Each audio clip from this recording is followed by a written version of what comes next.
नमस्कार दर्शक बंधु मु सुभाषिष आपण मानक मो यूट्यूब चैनल को स्वागत करुच्ची।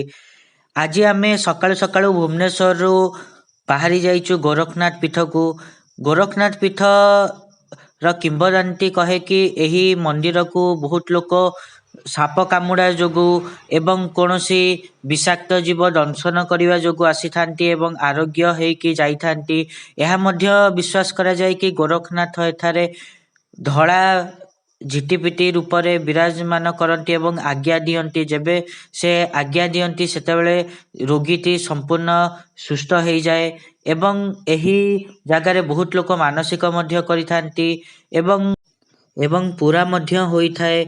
मु आज बहुत एक्साइटेड अच्छी किंतु यार जो कनेक्टिविटी अच्छी माने जो रास्ता अच्छी बहुत ही पतला से जेबे भी बड़ गाड़ी नहीं कि जाउचंती टिके देखिकी जांतु नहले आपण मानकु टिके असुविधा होई पारे। एबे आमे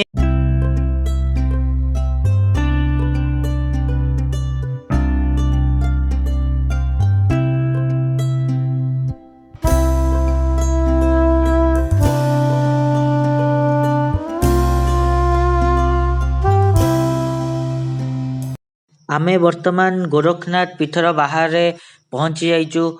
आगे आपण माने बाहरर दृश्य देखि दियंतु आउ तापरे भितर को जाइकी देखिबा। सत कहे गले मु जो बुलिकी आसिली गोरखनाथ पीठ बहुत ही सुंदर हेची। आमर एई होची गाड़ी आउ आम सहित आउ गोटे फैमिली भी आछंती। तो एबे आमे किछ समय परे गोरखनाथ पीठर भितर को जिबा। बहुत ही सुंदर जगह हेची। तो चलंतु जिबा आउ देखिबा कि कोन सब भितरे अछि।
यही स्थानटी पूरा प्राकृतिक सौंदर्य रे भरा बर गछ आपण माने चारिआड देखि परिबे। जदि आपण माने मु तो शीत दिन आछि, जदि आपण माने खरा दिन भी आसबे बहुत आराम पाइबे। बहुत ठंडा लागिबो आपण मानकु, जमा भी गरम अनुभूत होबनी। आउ बहुत ही सुंदर कारुकार्य हेछि। मु आगु आपण मानकु मंदिरर दृश्य सब देखैबी। ए थिला बाहरर मंडप आगर दृश्य सबू। तो एबे आमे धीरे धीरे करिकी मंदिर भीतर प्रवेश करिबा आउ सब किछि देखिबा। तार कारुकार्य को मु आपण मानकु टिकिनिकी करिकी देखैबी। वर्तमान आपण माने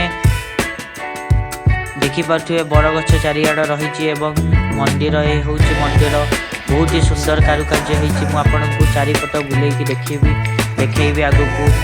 सेति वीडियो को पूरा देखो।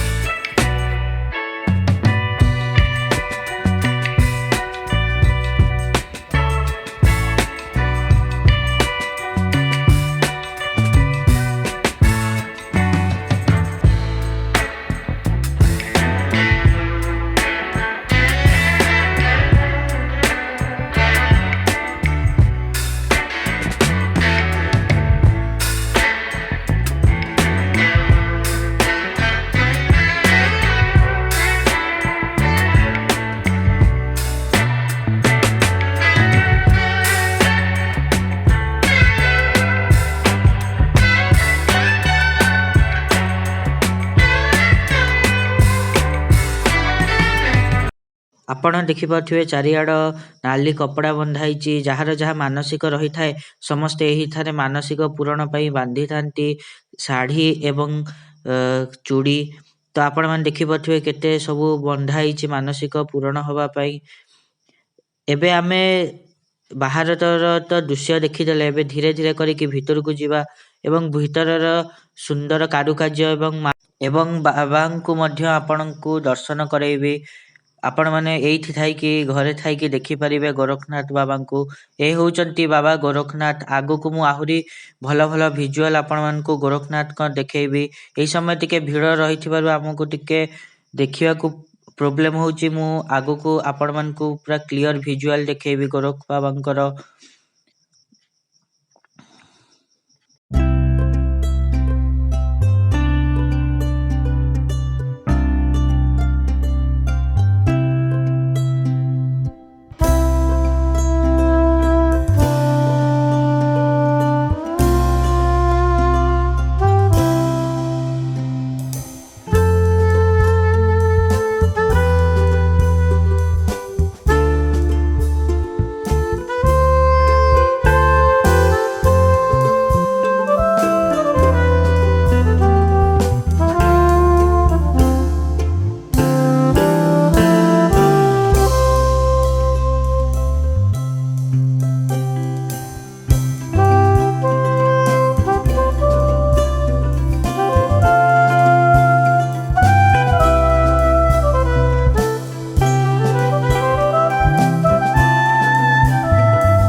ଆମର ବର୍ତ୍ତମାନ ଗୋରଖନାଥ ପୀଠର ବୁଲାବୁଲି ସରିଯାଇଛି। ଏବେ ଆମେ ସାରଳା ମାଙ୍କ ପୀଠକୁ ବାହାରିଛୁ ଏବଂ ସାରଳା ମାଙ୍କ ପୀଠକୁ ଯିବା ପୂର୍ବରୁ ଟିକେ ରାସ୍ତାରେ କିଛି ଗୋଟେ ଖାଇଦେଇ ଯିବୁ, କାରଣ ବହୁତ ଲେଟ୍ ହେଲାଣି, ଭୋକ ବି ଲାଗିଲାଣି। ତ ଆମେ ଏବେ ଗାଡ଼ିରେ ବସିକି ଯାଉଛୁ। ରାସ୍ତାରେ ଯଦି କୌଣସି ହୋଟେଲ ମିଳେ, ଭଲ ହୋଟେଲ, ତାହେଲେ ଆମେ ସେଠି ଖିଆପିଆ କରିବୁ। ଫାଇନାଲି ଆମେ ଗୋଟେ ହୋଟେଲକୁ ଆସିଗଲୁ ଏବଂ ସମସ୍ତେ କାରରୁ ବାହାରିକି ହୋଟେଲ ଅଭିମୁଖେ ଯାଉଛୁ। ଫାଇନାଲି ଆମ ହିରୋଇନ ମଧ୍ୟ ବାହାରିଗଲେ, ଆପଣମାନେ ଦେଖିପାରୁଥିବେ। ଆମେ ଗୋରଖନାଥ ପୀଠର ଦର୍ଶନ ସାରିକି ଏବେ ପହଞ୍ଚି ଯାଇଛୁ ସାରଳା ପୀଠରେ। ସାରଳା ମାଙ୍କର ତ ମହିମା ଅନେକ। ଏହି କଥା ତ ସମସ୍ତେ ଜାଣିଛନ୍ତି କି ସିଦ୍ଧେଶ୍ୱର ପରିଡ଼ା ବୋଲି ଜଣେ ବ୍ୟକ୍ତି ପଞ୍ଚଦଶ ଶତାବ୍ଦୀରେ ଏହି ସାରଳା ମାଙ୍କର କୃପା ବଳରେ ସେ ସାରଳା ଦାସ ପାଲଟି ପାରିଥିଲେ ଏବଂ ବିଲଙ୍କା ରାମାୟଣ ପରି ଏବଂ ମହାଭାରତ ପରି ସାରଳା ଦାସ ମହାଭାରତ ପରି ବିଖ୍ୟାତ ରଚନା ସେ କରିପାରିଛନ୍ତି ଏହି ସାରଳା ମାଙ୍କ କୃପାରୁ। ଏହି ସାରଳା ମାଙ୍କର ପ୍ରତାପ ଅନେକ। ସିଏ ହେଉଛନ୍ତି ଶକ୍ତି ଏବଂ ଏହା ଏକ ଶକ୍ତିପୀଠ ମଧ୍ୟ। ମୁଁ ଆପଣମାନଙ୍କୁ ତାର ଚାରିପଟ ଦୃଶ୍ୟ ଦେଖେଇ ଦଉଛି, ତାପରେ ଆମେ ମନ୍ଦିର ଭିତରକୁ ଯିବା ଏବଂ ମନ୍ଦିରର ପୂଜା ଦେଖିବା। ଏବଂ ସବୁବେଳେ ଏହି ପୀଠର ଚାରିପଟେ ବଟକମାନେ ବୁଲୁଥାନ୍ତି। ବର୍ତ୍ତମାନ ମୁଁ ଯେଉଁ ସମୟରେ ଅଛି ସେଇ ସମୟରେ ଟିକେ ଝିପଝିପ ବର୍ଷା ବି ହେଉଛି। ଏବେ ମାଙ୍କର ମନ୍ଦିର କବାଟ ବନ୍ଦ ଅଛି। 8ଟା ହେଲା ପରେ ସେଇ କବାଟ ଖୋଲିବ ଏବଂ ଆମେ ମାଙ୍କ ଆଳତି ଦର୍ଶନ କରିବା। ମୁଁ ଆପଣମାନଙ୍କୁ ମାଙ୍କ ଦର୍ଶନ ସିଓର କରେଇବି। ରାତି ହେଇଥିବାରୁ ଆପଣମାନଙ୍କୁ କାରୁକାର୍ଯ୍ୟ ଟିକେ କମ୍ ଦେଖାଯାଉଥିବ, ତଥାପି ଯେତିକି ହବ ମୁଁ ଆପଣମାନଙ୍କୁ ଦେଖେଇଦେବି। ଏ ହେଉଛି ଚତୁଃପାର୍ଶ୍ୱ ମନ୍ଦିରର। ଏବେ କିଛି ସମୟ ପରେ ମାଙ୍କର ଆଳତି ଆରମ୍ଭ ହବ ଏବଂ ଆମେ ସେହି ଆଳତି ଦେଖିବା ଏବଂ ମାଙ୍କ ଦର୍ଶନ ମଧ୍ୟ କରିବା।